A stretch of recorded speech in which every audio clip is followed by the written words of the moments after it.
Hey everybody, how you doing? We're going to talk about making music, making money with NFTs. My background, I've been a musician. Actually, I'm going to use this. I'm going to be a musician since. Sorry, I'm keeping the AV on their toes. Musician about since that tall.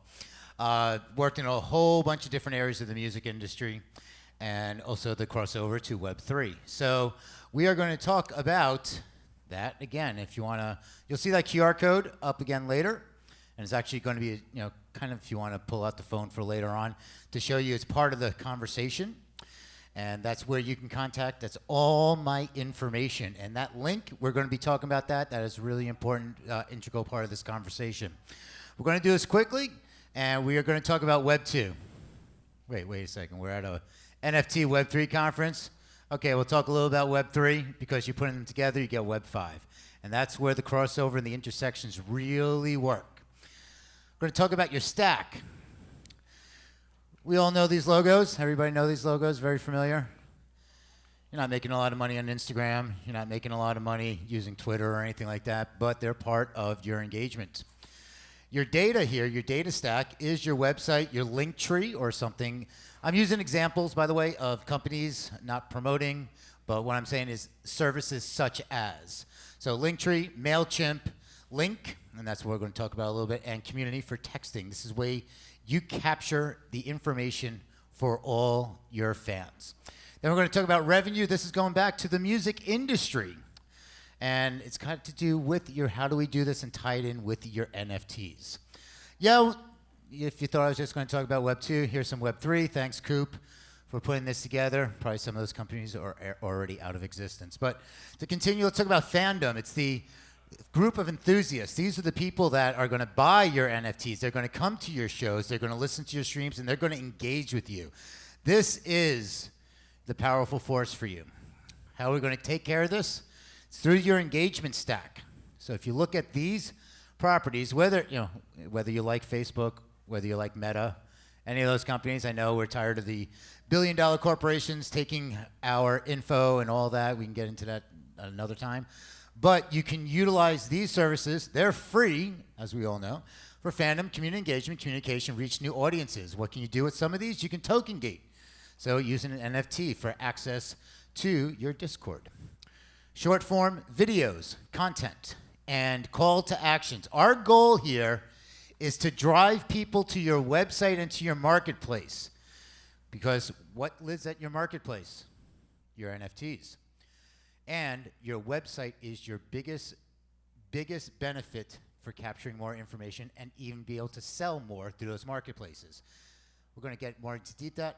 Profiles, links, text into video. So what can you do with this engagement stack to drive people over to your NFT marketplace? Make sure your profile is updated. Do we really care so much that it's like, hey, I'm a this, this, and this? That's like, I do this, go there and see it. Here you can see some more on Instagram. Go there and buy it. What we really want to do is drive a call to action from those platforms to your marketplace.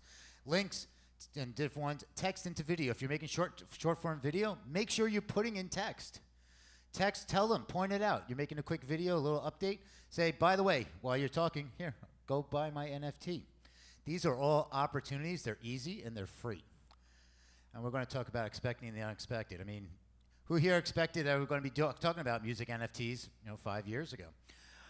Spotify. Any moans and groans? Or I like to call it how I learned to stop complaining and love the big green dot. We're not going to talk about that 0.30003 cents that you get. We're going to talk about Twisted Fucking Sister. And this is required viewing for anybody in the music industry, anybody who's a musician. This should be listed in college curriculums and everywhere. The reason I bring this up is because this was the most unlucky band before you heard I Wanna Rock and all that, before they got signed. 15 years of grinding.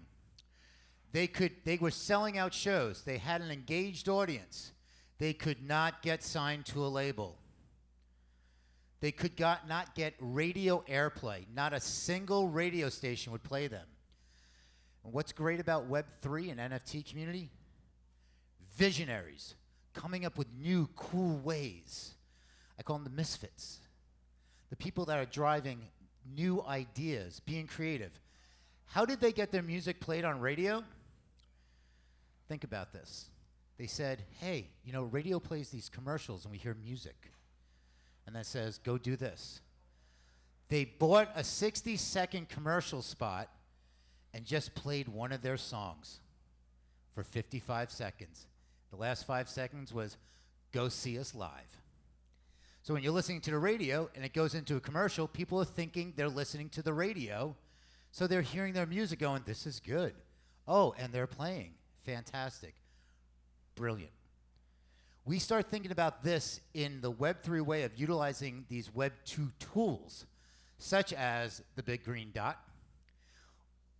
One of the great things, and I'm not promoting Spotify, I don't work for Spotify, there's no affiliation, but I'm looking at Spotify as a platform for marketing and how can you utilize what they have as free tools. Make sure you're verified. Spotify for Artists is great. Artist Pick, you can highlight what's important to you. You can point it into your playlist if you want to create a playlist. Artist Pick, clips. You can now do 30-second vertical videos and countdown pages, pre-saved campaigns. You know what you can do in those 30-second countdown videos? You're just going to release an album, you're going to release a song, and you're going to release that NFT at the same time. Put that in the 30-second clip. Save that for your countdown page. Simple. You're driving people to your marketplace. You're using these other tools, Web2 tools, to drive people and get that attention. You can do skits and interludes. Put together an EP and talk about it. Podcast, free. Create a podcast. Use the Artist Pick. You create a podcast. Interview your friend that's another artist. And go through that and then say, Artist Pick, go to my podcast. You know what your podcast is talking about?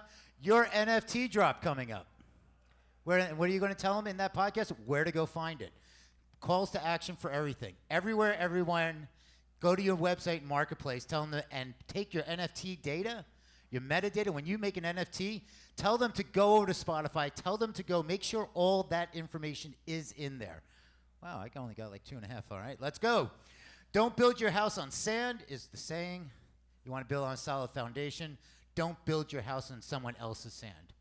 So we talk about all these other platforms. How many times have we seen like Vine, Tumblr, these platforms that are great, gone. You lose all your connections. You can't connect. You can't go to Instagram and say, hey, go to this new platform I'm on. There's no links there. So your data stack is you're collecting the information. It's your main hub. Integrate and embed into these platforms. You can embed your marketplace, really simple, into your website. Look, OpenSea is embedded. You go to my website. Look, I can buy it right there. Wallet addresses, use Google Sheets to collect all that information. You own the data. What do we love about Web3 and music is we can own our audience. There's my link. If anybody wants to pull that up, it'll be up later. That's what it looks like. Go to my website, go to my Music Industry City site, go to my NFT collection, contact me here. That collects all your data. Actually tells you how many people clicked. Go to your link tree, create this. This is where you come out from saying on Instagram, all your profiles, everything's there. Make more money in the music industry, except it doesn't exist. You are now the music industry. TikTok is the music industry. What we want to look at is these companies here. We hear they say the music industry is bad. It's built on crooks and thieves. Well, has anybody been in the NFT or crypto scene? Yeah, just checking. Yeah, it was built on crooks and thieves. These companies are not. When people referring to labels and managers and everybody taking their cut, they take a little cut. Song Trust, $100 to sign up. Okay, that's it, one-time fee. ASCAP performing rights organizations, they collect money for you. So when you start getting your NFTs sold, you become popular, and people are getting over to listening to Spotify. You get radio play. These companies are collecting. Do you know that PROs, ASCAP and BMI? There's more than that, but I'm focusing on those two. They collect, when you play live, you can collect royalties. Sound exchange, internet radio. So if you're making a serious Pandora, you're getting money. Don't leave it on the table. So to wrap up, make money, mint an NFT. Activate your data stack, activate your engagement stack, register your music with those companies. It's free. They collect passive revenue for you. Then go make more money so you can make more music and NFTs so you can make more money. Rinse, repeat. Thank you.